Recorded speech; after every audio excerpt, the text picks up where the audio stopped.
Okay, we're going to have a very brief look at this Cultist Simulator by the Weather Factory. This is a dev build that Weather Factory gave Gaming and Linux, and I've had the pleasure of reviewing it over the last few days.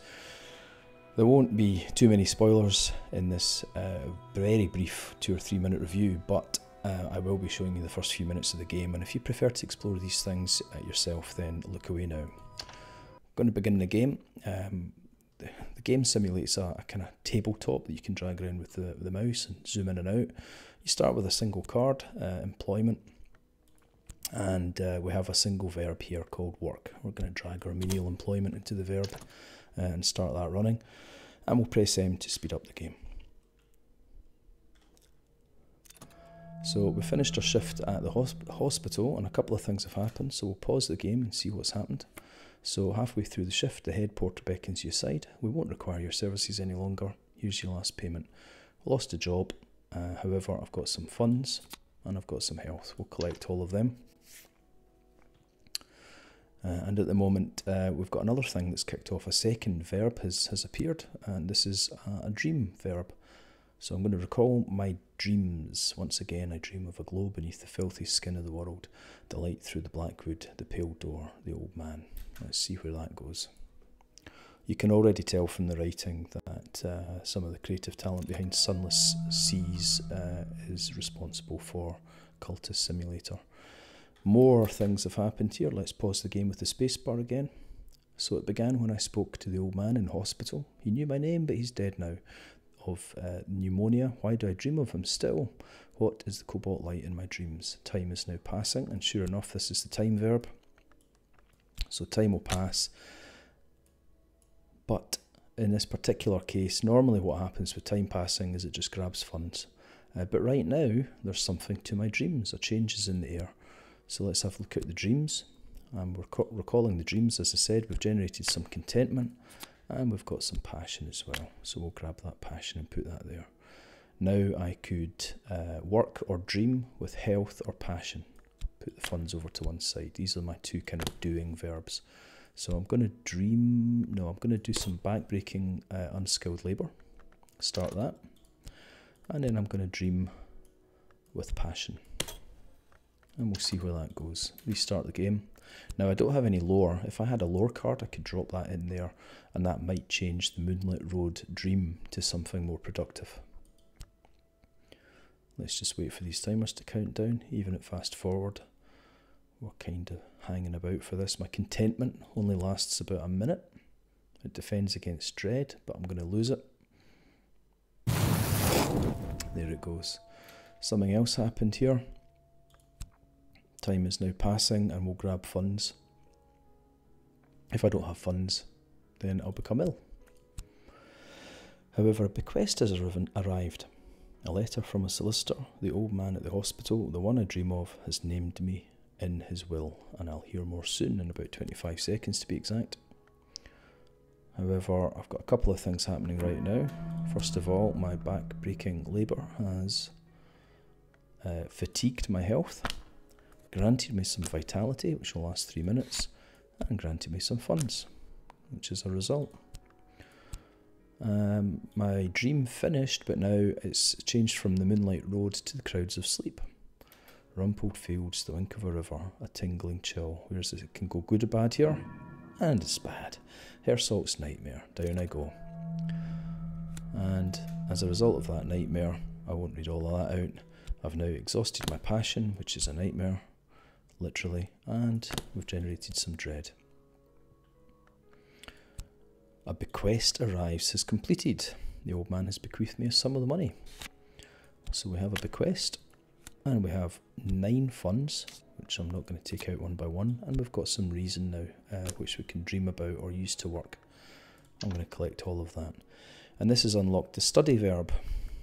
So now we've got another verb, study, dream, and work. We also have something new here, a light in the skull. Whenever the principle of my lantern sheds its light, I may recall additional scraps of knowledge. This is a random verb that appears from time to time. It might grant you a boon, or it might do nothing at all. So you can kind of start to see how this game structures itself. As you gain cards, I tend to put them down here in the bottom right. You can pick a card up and you can see that, you know, I can't do anything with these verbs, but this one's highlighted and I can drop it onto there and I can actually study the bequest. I can't hit start because I need an approach, and the only thing that it'll accept for the approach is reason or passion. And right now my passion is exhausted, so I'm going to move that about and I'm going to go with reason. And we'll start that and restart the timer. Now we can't do anything with vitality yet. We can't do much. I could dream about money, but dreaming about money is a very special type of dream. You're actually purchasing a tincture of opium, which will generate contentment, which staves off sickness or despair, but might also send you down a very dark road. So I'm not going to do that. A light in the skull has granted me some erudition. Like vitality, it's got a timer on it and it will disappear after a while. But if I have 2 vitality, I can study it to generate health, and if I have 2 erudition, I can study it to generate reason. I've examined my bequest, so I get my reason back. I also get notes on a possible collaborator. If we zoom in a wee bit, make that nicer to look at. Directions to Morlands, which is a shop. I've got temptation of enlightenment, and I've got my first piece of lore, which is called A Watchman's Secret. Well, where do we start? Temptation allows you to win an enlightenment victory. You have to upgrade temptations to dedications. I don't know what you do with dedications. I think they become desires, and then you can use them to win the game. But for the moment, I've got notes on a possible collaborator, so I'm going to go and meet him. And I can dream about health and see if that maybe generates another vitality before this one runs out. And I could also work using my reason. Find work which will spare my body if not my mind. This is a nice feature of the game, that the tabletop occasionally just generates, I don't know, scraps of memory which it overlays into the background. It really enhances the atmosphere. So I've generated some mystique. I have an address. Talk is unlocked. So I now have talk, but I don't think I have anyone to talk to, which is a bit of a blow. Normally you get an actual acquaintance there. And now we have talk. Aha. So I do get somebody to talk to, but I'm waiting for an answer till later. My work is nearly finished. I get my reason back, and behold, I have a new job. I have a job at Glover and Glover. My intellect is put to better use. The pay is better than a labourer's work, but if you don't attend it regularly, then you can suffer demotion. So I'm going to put that straight back to work. And I'm going to ignore the diligence box in this case. And now I've got an acquaintance. It's Laidlaw. He's a random acquaintance. I can actually go and talk to him now. And he is somebody that I might be able to convert into a follower. So he's still an acquaintance. I've generated notoriety by talking to him. Mystique and notoriety are the 2 ways that you can lose the game. A mystique will attract the attention of hunters. Oh, and I'm suffering from despair right now.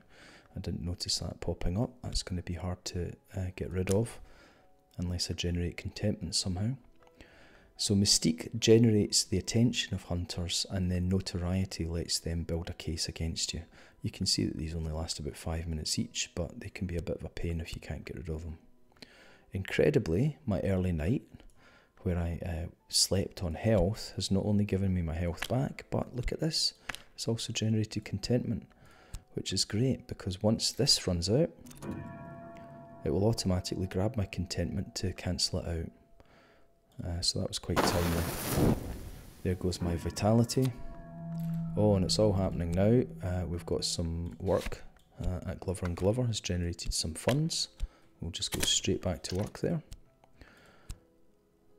That's my contentment cancelling out. And it's a pleasant day. That can also generate contentment if we're lucky. What's happening here? We have, because we've now met our first acquaintance, we have the opportunity to create our first cult. tradition and compulsion, old, new, or both together. We can add lore. Now this is, we could add lore and just immediately begin the Watchman's Secret. That would mean that I'm generating my cult based on the doctrine of Lantern. And that is the principle of a secret place, sometimes called the House of the Sun, and the light above it tends to be representative of knowledge in this game. Whereas knife is strength, and various other aspects are available. I think there's about 6 different aspects that you can generate lore for. So I think we'll wrap up there. That kind of gives you a taste for how the game works. Moored contentment from a pleasant day. That vanishes because it was a transitory verb. And I'm now generating my cult, so I could basically generate that with reason. We'll drop that in, and we're going to generate a cult with 4 lantern. And we need a first recruit. This will turn an acquaintance into a believer. You can upgrade believers to become disciples and then later assassins. And that will help you stave off the hunters when they arrive. So my cult's called the Mirror of Glory, and I've got some temporary headquarters. So as I say, I think you can see how this works now. I'll stop it up, wrap it up there. Do recommend this game. It's a game that you have to spend a bit of time to get into, but once you're on that path, it's very difficult to put it down, and hours can pass trying different things, putting different cards onto different verbs, and basically opening up new aspects of the game. Hope you enjoyed that.